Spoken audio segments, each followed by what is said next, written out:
Hello and welcome. Chris from Missouri here, and I am proud to be this year's Hobby Palooza 7 ambassador. Hobby Palooza is all about raising money for Signatures for Soldiers. Signatures for Soldiers is a nonprofit organization helping veterans with money raised by selling sport card autographs. We are accepting donations all weekend long. For every $10 donated, you earn one raffle entry for a chance to win some amazing prizes. The preferred method to donate is Zelle, if it is available through your banking app. If you don't have Zelle, PayPal goods and services can be used. The email for either method is signaturesforsoldiers@yahoo.com. For either method, in the notes field, please put HP7.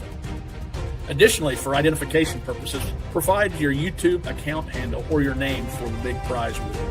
Last year, we raised almost $9,000. We knocked on that $10,000 door. This year, let's kick it down. Enjoy the show and have some fun. All right. Welcome, fellow hobbyists, this is Hobby Hotline here for Hobby Palooza 7. I have an update from Tim from Signatures for Soldiers, and new information that I did not have when I produced that video with Chris is that additionally, everyone who donates $50 or more will actually be sent their own Signatures for Soldiers t-shirt. And per Tim, he has every size you could need, all the way up to 4X. So that's an awesome new additional news and benefit that we're getting by me no longer being the money intermediary. So he will have your information to be able to send that direct to you. And I also have the information that last night we were able to start this rolling by collecting $410. Every dollar helps with this. And 6 of those folks did $50 or more, and they'll be getting t-shirts too, even though we hadn't announced that news yet. So with that, we've got 3 of us so far. Oh, Orlando just hopped into the studio. Let me bring him up on screen as well. Brolando is what I like to call him. Oh, I'd never heard that one before. That's a good one, Victor.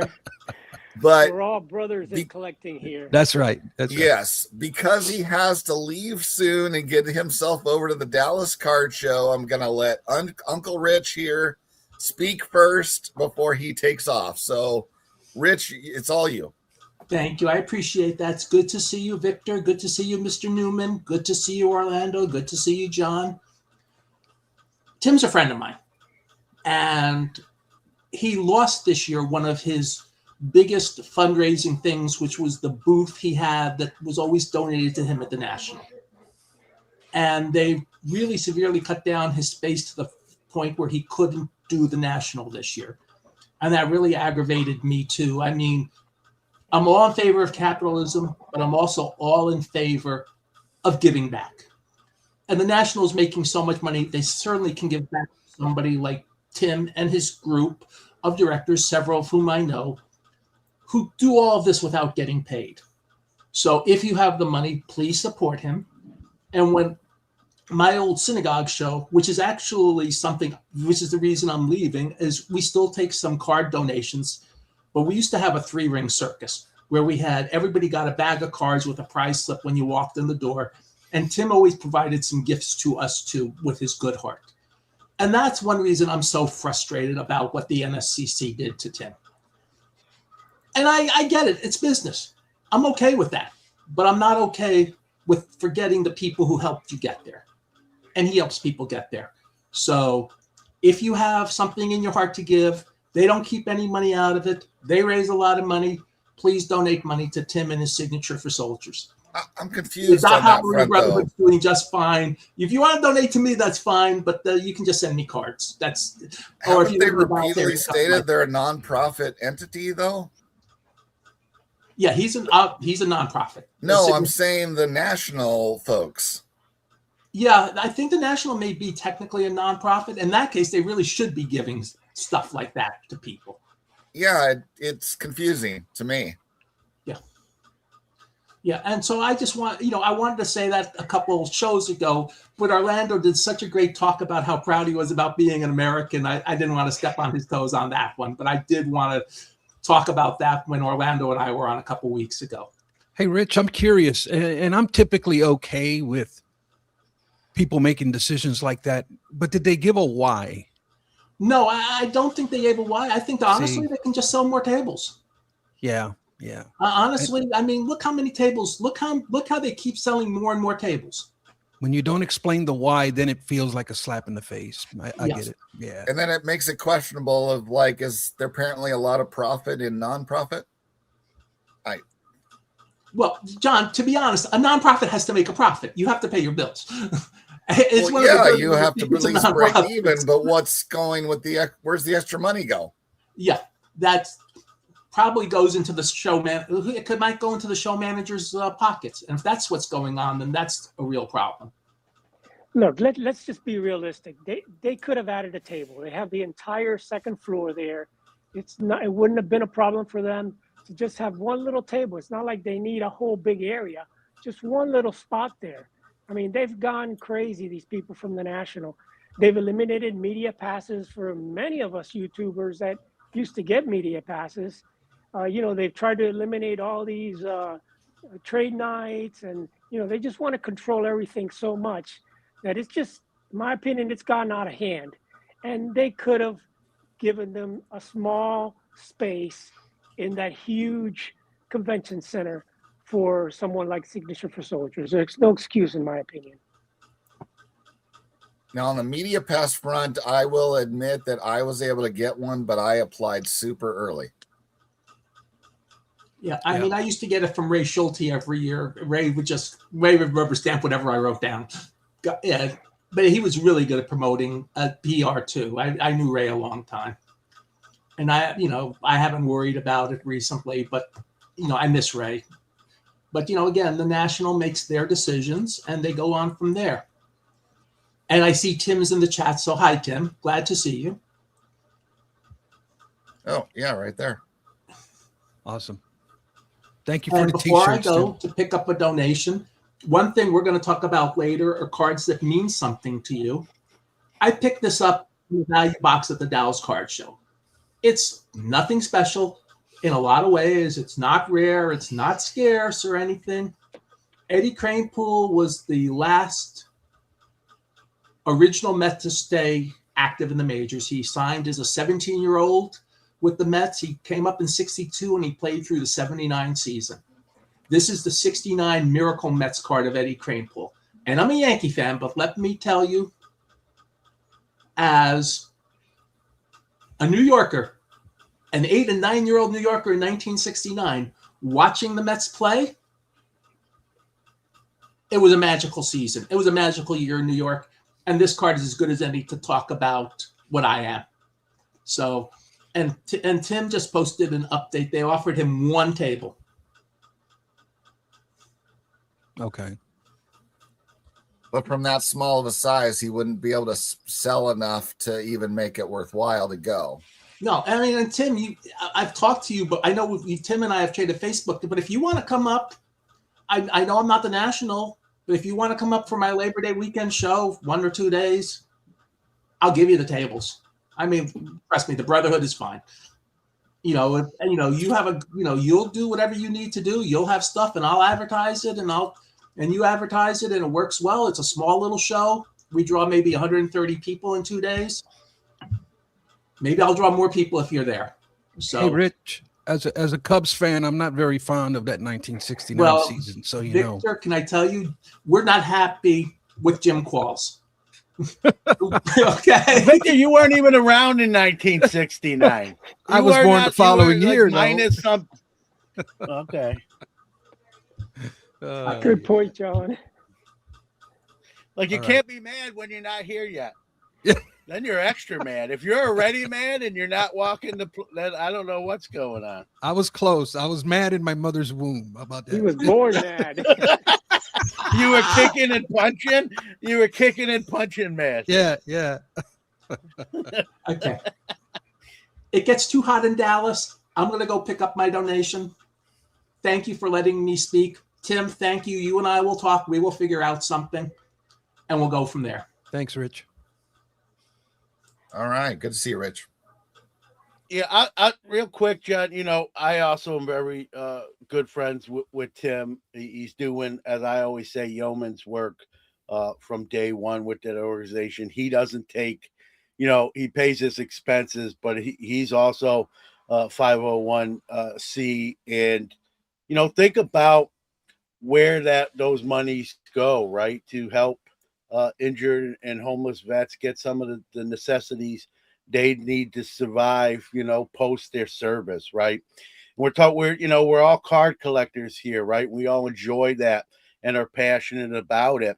And we get to enjoy those things we like to enjoy because of our servicemen and women, and to kind of give back and help them. It should be an easy thing to do. It should be an easy ask. Well, I did actually get an update from Tim last night on some of the money that is going to be raised this weekend is going straight to help folks with security deposits, overdue rent, overdue utilities, so that they will not be homeless, and trying to secure affordable housing. So it's going right to people that desperately need assistance right now. Yep. So yeah, it's a great service. And I remember last year that he gave money to a veteran. I think his engine had blown up or something, and he had no transportation. And we raised money to help that veteran have a car. yeah, they go straight to the source with helping people. There's such little overhead that gets stripped away from this money. It is almost like almost everything donated goes straight to helping people with this. So it's one of the best ways you can give money. So, and in most charities, that's not always the case, John, right? There's 50%, sometimes less, to be honest with you. You can look some of this stuff up. I don't want to spend obviously any time on it, but like Tim will tell you, right? Everything past his expenses, which you said aren't crazy, goes right into the organization to help these veterans, whether it's, like you said, security deposit, building a wheelchair ramp, addition to a house when that's needed. Again, you really don't need to plead. To me, I get why we do it, but like, people should be willing to help this organization out. And again, Tim has a regular job during the day, and this is he's doing outside of that, in addition to. And that just tells you what kind of guy Tim is, and which is an incredible one. So big shout out now to everyone in the sports card shop. Hi. Hey, Rex. Morning. Sorry to interrupt, John. Yeah, and just going back to the net, let's call, like, I love going to the National. I'll be there this year. Like you, John, thankfully I was granted a media badge. Frankly, it's not a secret. I think it was because of my writing for Sports Collectors Digest more than anything else. But they could have they done what they've done with Tim in the past. Why couldn't they, right? Especially when you think about them even expanding, where they would have other tables for other people on that second level. So it's disappointing. And hopefully, not good for this year for him. Maybe, smarter heads will prevail, and this will be a 1-year blip on Signatures for Soldiers map. That's what I'm hoping for. And next year we're doing this, and we'll see Tim and Signatures for Soldiers at the National to boot. Well, there we go. Thank you, Steve, for you doing apparently 2 big donations. So, for you and your girlfriend. And Steve, there we are, straight from Tim. 14% is all that he's calculated for his general expenses, which in the charity world is extremely low from my experience. I mean, it's to me strikingly bad with some of these ones you see like put out there the biggest. You know, the Pink Week thing, the United Way, the percentages for those are some of the worst. So yeah.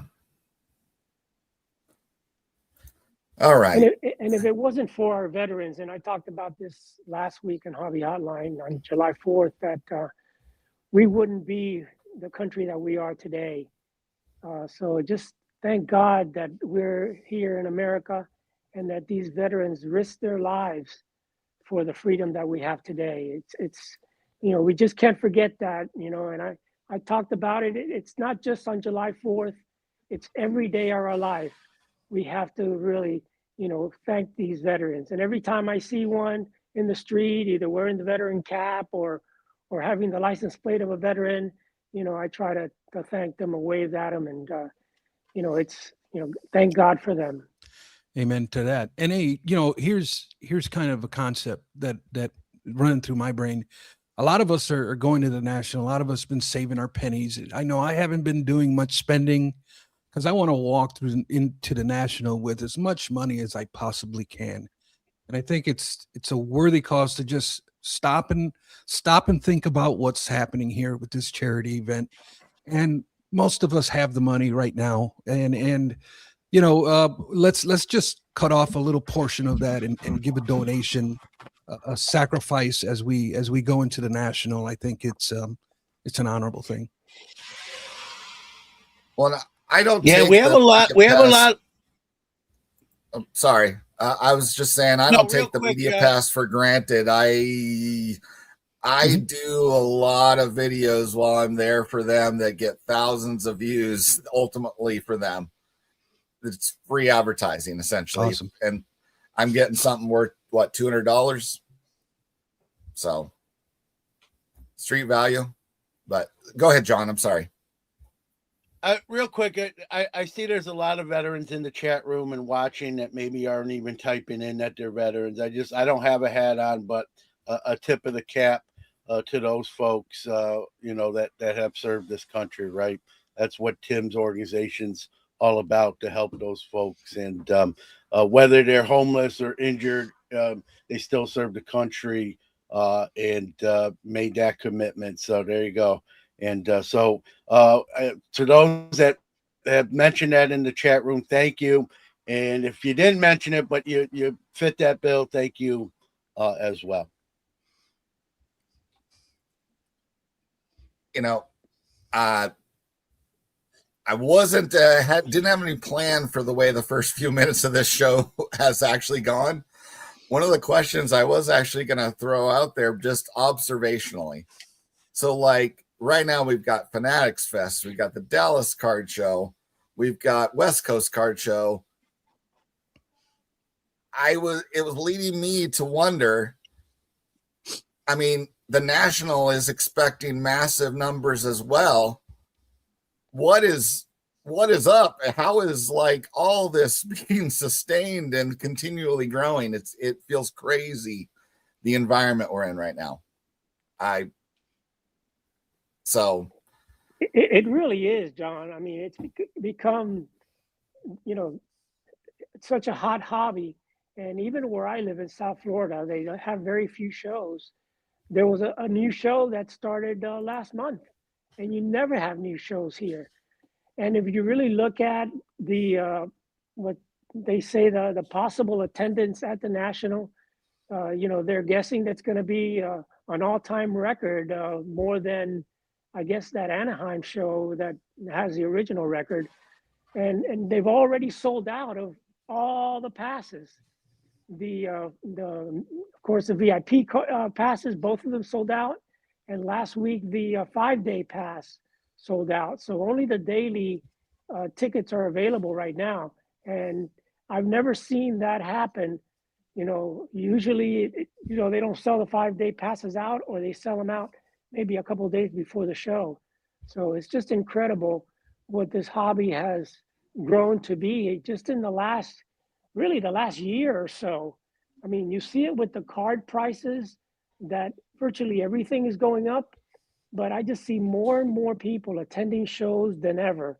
And it's not just the Pokemon crowd, because of course the Pokemon have grown, you know, more than 10x. But I think, like Michael Rubin said, they were going to grow the hobby 10x. And I think that they're doing it. And, you know, all the shows that I attend, and, you know, Sammy and I are going to talk about this tonight at Card Show Culture podcast that we're going to have. Nice with plug. Rob Cashcar's nice plug.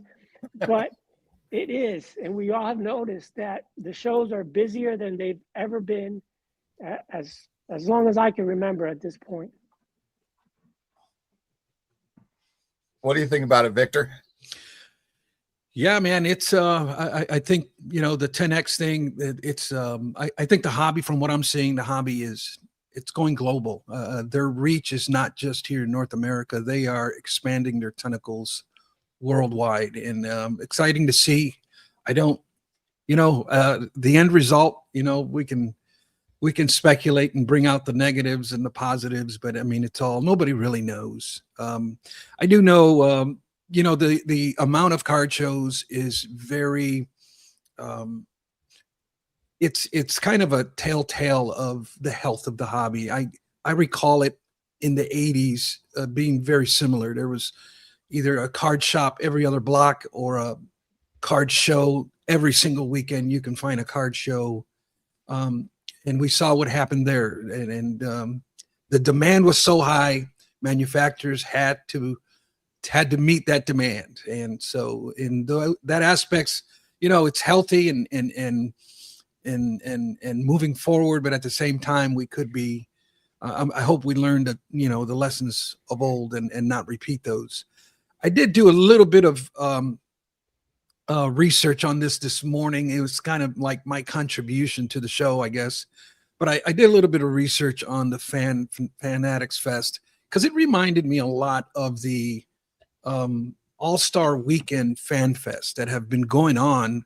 Actually, the research shows me the MLB All-Star Fan Fest has been going on since 1991 and has been going on every year till 2023. And I was a little curious about that. Well, why did it stop at 2023? Well, it didn't stop. They just renamed it to the MLB All-Star Village Fan Fest, something like that. They changed the name on it in 2024. But it's something that the MLB frequently does. Actually, every league in the research shows that these types of events, and that's what this is, it's like a sporting event. You know, the NBA has something very similar called the crossover. The NFL has something called the NFL Experience. And the NHL also has a fan village. And these are kind of like sporting events that happen for the leagues. Now, what Fanatics has done, they've kind of upped it to the next level, where they have incorporated all of the leagues to put together this Fanatics Fest.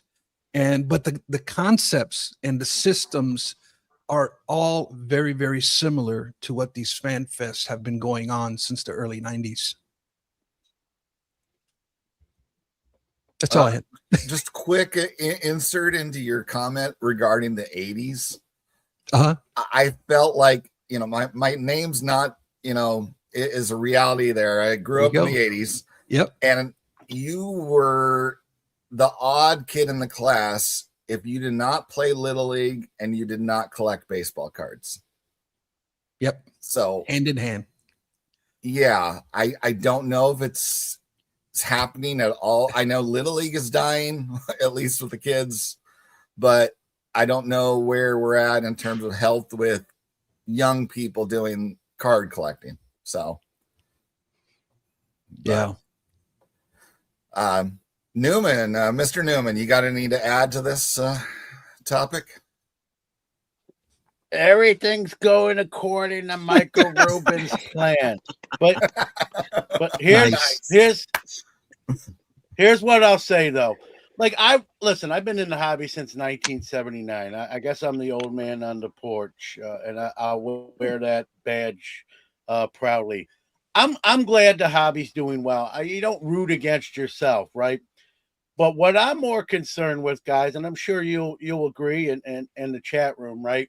I want people in the hobby for the long haul. I don't want to see, it doesn't matter what I want to see, but I want them in here for the long haul and not just make some quick money and get out after a year or 2 or 3, right?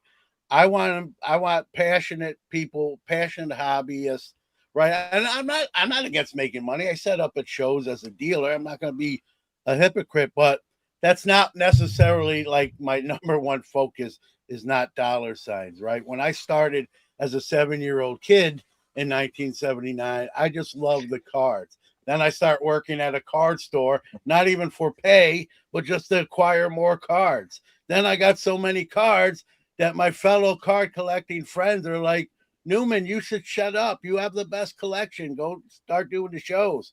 I was already working at the shows for the card store I was working at. So it just was that trajectory. That's where I am today. But it wasn't dollar signs. It's not dollar signs now. So I want the hobby to be strong. I want the hobby to grow. But I want it to grow with people who are going to be in it to the end, right? When do I get out of the hobby? When I'm dead. Hopefully that's later than sooner. Let's be honest. I don't have a big say in that, or sort of, but you know what I mean? So I want those kind of folks. That's to me, the biggest lifeline of the hobbies, people who love the hobby for the right reasons, right? Whether that's a team you collect or a player you collect or whatever way, moves your meter, so to speak. So that's what I'm hopeful for or hope to see more of. Yeah, and I think the kids with the Pokemon, and that's what they're into, and I agree with that. But they're still creating collectors, right? And who's to say that as these kids grow older, they lose interest in the Pokemon and then begin to gain interest in sports cards? And so the collector base is growing enormously. And how will all that filter and funnel through over the years? I guess we'll see. But, it's a little discouraging that Pokemon has surpassed sports cards, right? At least for now. But there is still collectors. Not at my house, Victor. Not at my house, Victor. Not here. No. Yeah. But that's a great point, Victor. That it doesn't really matter what they're collecting as long as they're collecting, and they're getting that collector gene. And, we all started collecting a certain way, and we kind of, moved and switched and focused and refocused and collected something else, So, who's to know in the future if these Pokemon kids will collect sports cards? You even see a lot of sports card guys that are beginning to collect Pokemon. Yeah. So the key is they're collecting. They're collecting. Part of the hobby. And to me, it doesn't really matter, what they're collecting, because not everybody collects the same anyway. Right. As long as they're in the hobby, they're collecting, they're attending the shows, we're all collectors. We're all brothers in collecting, as Victor says. And actually, man, I tell you, I have 5 children, so I raised 5 millennials, and the millennial generation really was not interested in collecting like very much. But this younger generation, this Gen Z generation, have really taken on to it pretty good. Well, we are about the halfway point, so I'd like to just kind of wrap up this conversation with another observation of my own. And what is happening with the national and what you hear with a lot of the YouTubers in the space, I feel like it's generating a yogiism. And that would be, no one goes to the national anymore. It's too crowded. So let's move on. But I wanted to get a chance for the folks in the audience to get a little more insight into the panelists here. I asked them to do a shout out to a fellow Hobby Hotline member who could not be on today's show, Dan from Dan's Vintage Baseball PC. He recently reached his 3-year anniversary, and as part of that, he did a little contest with having other people make videos, and he asked them to find a card in your collection, a single card. This wasn't an easy task, that represents you as a collector. And so I am posing that question to the people on screen here. I picked one for myself as well. And let's go around the horn here now and share what we brought to the stage here. So who wants to go first? Victor, I saw you move. There you go. I flinched, so I go first. There you go. Well, yeah, for me, and those who follow my channel probably know the story, but I'll give you the short version. But for me, it's this card right here, and this is my Roberto Clemente rookie card, and I guess it means a lot to me. And I never seen him play, right? Let's just, or I don't remember watching him play because I was too young. But the thing about Roberto is the way my parents would sit down with me, and it would typically be during dinner time, when they would tell me kind of the history of Puerto Rico and the history of Puerto Rico and how we merged with the United States. The history is a little spicy. Let's just call it that. But I remember them telling me stories about this baseball player that to me it was part of my culture of my family. He was considered a role model, and my parents painted him as a role model for me. And I remember watching interviews with him speak and how he handled the press and how he walked and talked with integrity and a seriousness about him that really impacted me as a young man. And then when I incorporate that with what he meant to my parents, as they made that transition in the late 60s to go from Puerto Rico and come over to the States, and how I know my family's history and how it evolved, this guy and this card means the world to me for those reasons. Awesome. Thank you for sharing that with us. Mm-hmm. All right. Since we're started the clockwise rotation, let's go to Mr. Newman next here. At least clockwise on my screen. That one's going to be tough. That's going to be tough to follow because no, well said, Victor. Similar in for me, for those that may not know, I've talked about it, so this might be rehashing old info. I grew up in Brooklyn, New York.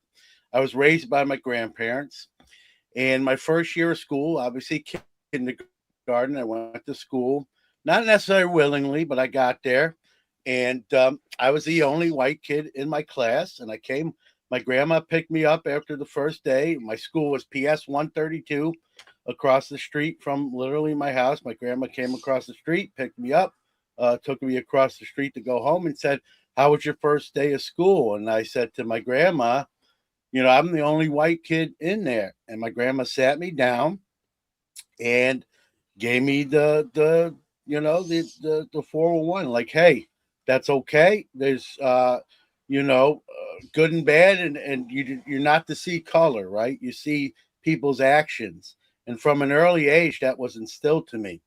And if you grow up in Brooklyn, I don't really care what era. Jackie Robinson died in October of 72.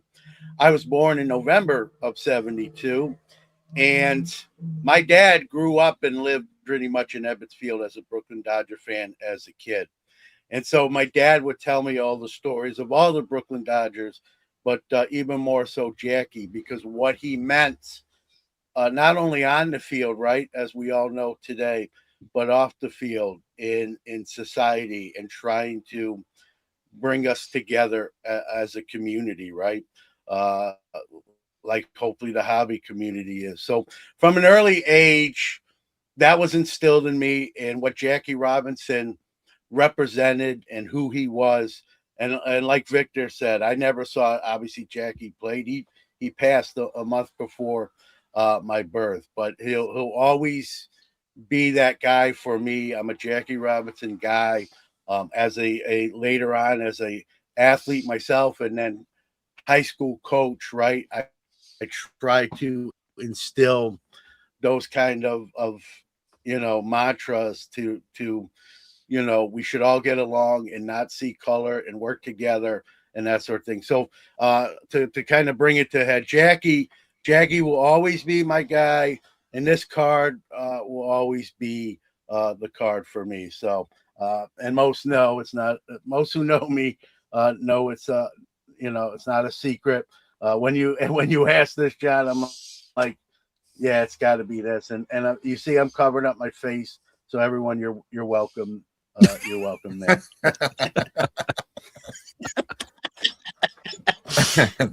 Thank you for that, John. All right. You're welcome. All right, Orlando. Just keep that Jackie up above your face the entire time. It'll be a little better, John. No, just kidding, my friend. It's not big enough this way. There you go. Isn't this other than Orlando? I feel like Orlando, you're a beautiful older man, but the rest of us, we got faces for radio. So thank you, John. Well, that's for it's sure. funny how, at least in my case. At least in John's case. It's funny how we all go back to our childhood or how we grew up or our family really, and or our place of birth, and you all know that I was born in Cuba, similar to Victor. We came to this country when I was a young kid, and my parents always were baseball fans. They weren't baseball card collectors, but my grandfather sponsored a minor league team in Cuba, and he owned a grocery store there, so he was able to sponsor a team. And they were big fans. And when we came to this country, I just grew up watching baseball and playing baseball. And of course, we all played Little League. And I actually coached Little League, coached my son in Little League after that. But, my history goes back to the Cuban players that my dad and my grandfather always talked to me about. And the one player, and I actually saw him play because he's the only player that played in the major leagues for 5 decades. And that has to be Minnie Minoso. And, I not only collect Minnie Minoso, but I collect Cuban cards. So this is the 1946 Caramelo, 45-46 Caramelo Deportivo, a Cuban card of the great Cuban legend and Hall of Famer, Minnie Minoso.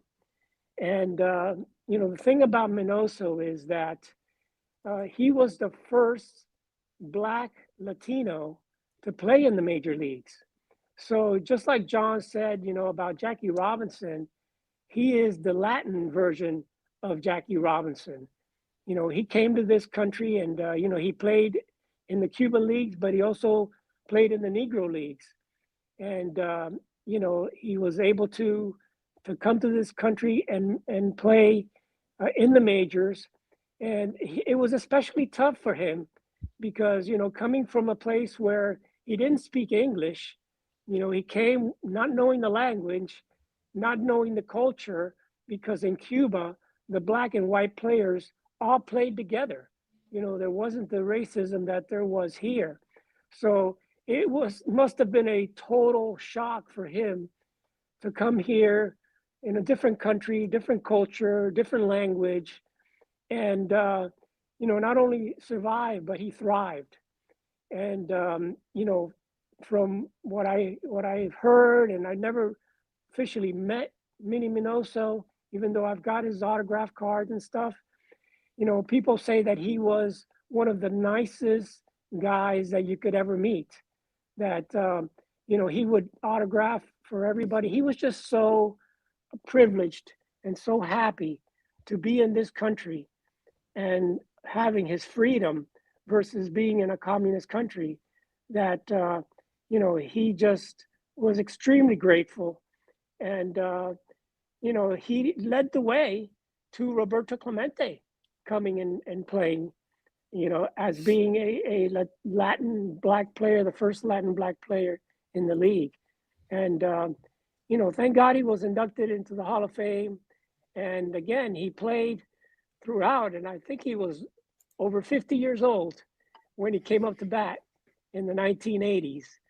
And that was a huge thing for not just, the Latin players, but for the White Sox and for the majors, to allow someone like that to come in and play in 5 decades, of Major League Baseball, and also was played in Cuba and in the Negro Leagues, and was a legend in my mind. So he is really one of my favorite players, and similar to Jackie Robinson, he's one of my idols.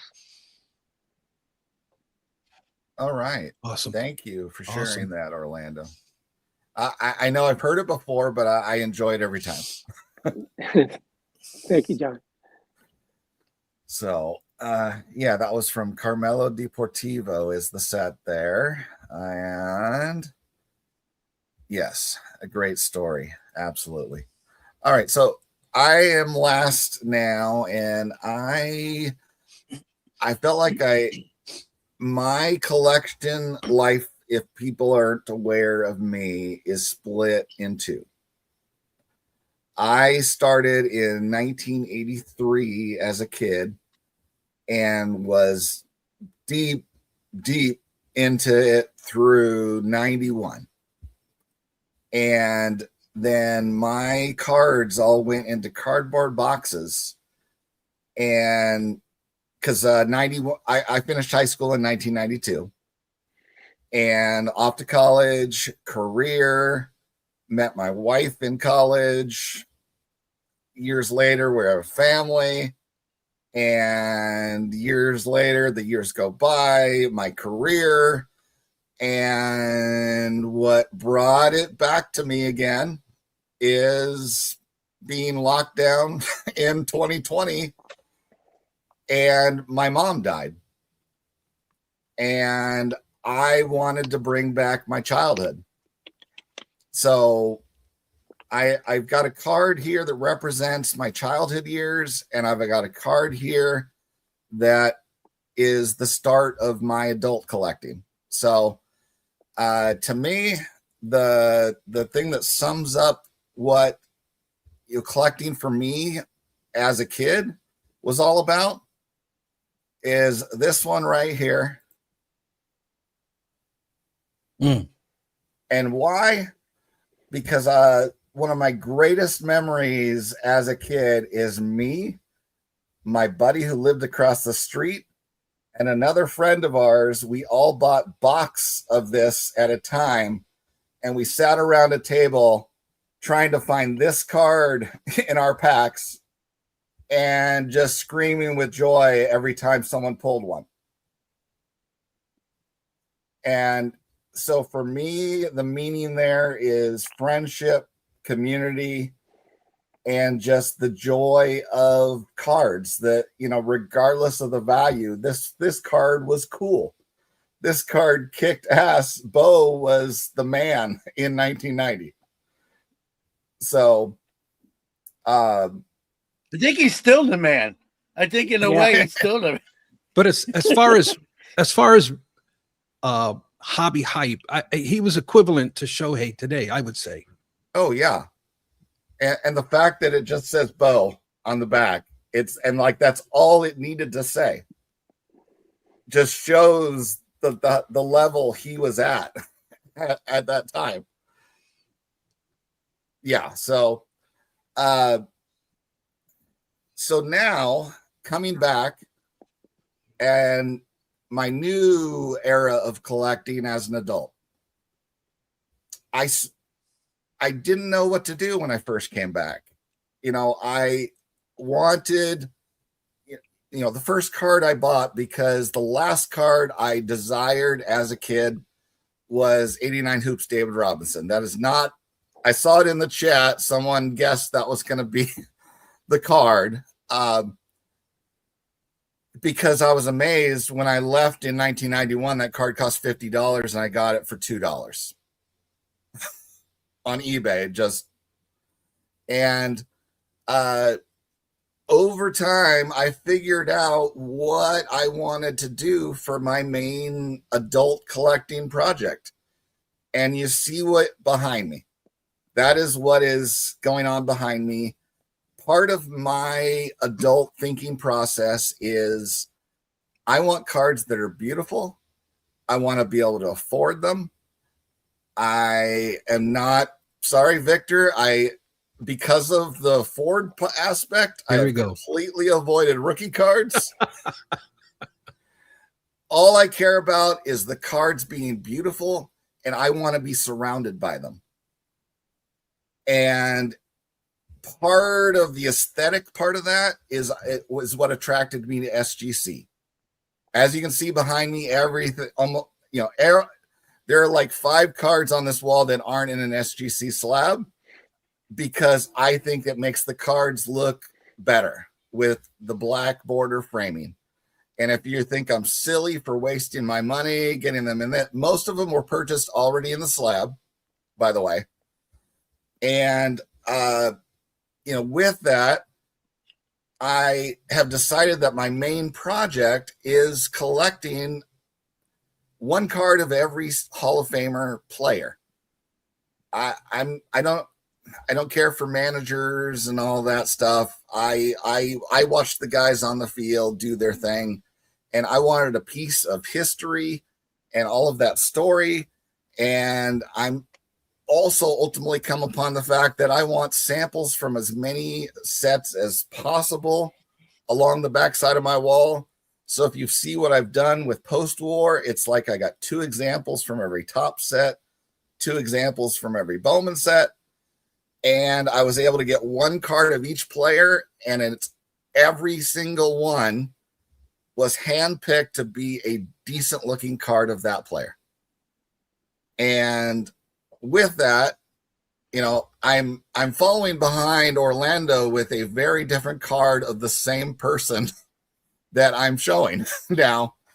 Because I don't collect a single player, there's not a single player that represents me. So, but what this card, how this card represents, it's a beautiful card of one of many significant people in the history of baseball to me. And the other part of it, that why I chose this specific one, is because of what ended up on the slab here. Authentic min size. I don't care about the grades. I care about the beauty of the card. And that's what's important to me. My pre-war collection at this point is almost 50% authentic, and the rest of it is nice looking ones.